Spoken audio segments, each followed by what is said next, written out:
I just wanted to quickly show you how to assemble your Duski Dream Light. Very simple. So you've got a protective layer so that it's not scratched. You just need to pull that off. Both the front and the back.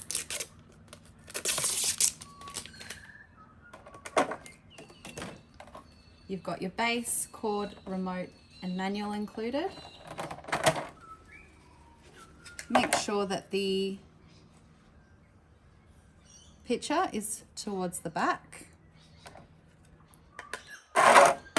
And you simply just slot it in. You can push it as hard as you like because the base has a little bit of give. It's designed to be nice and tight so that if it falls over, it's not going to fall out. So don't be afraid to give it a good push. Got your cord, which just goes into the back.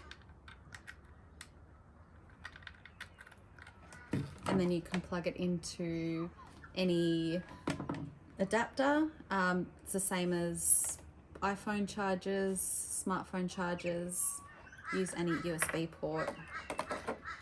Your remote, simply remove the plastic tab and you're good to go.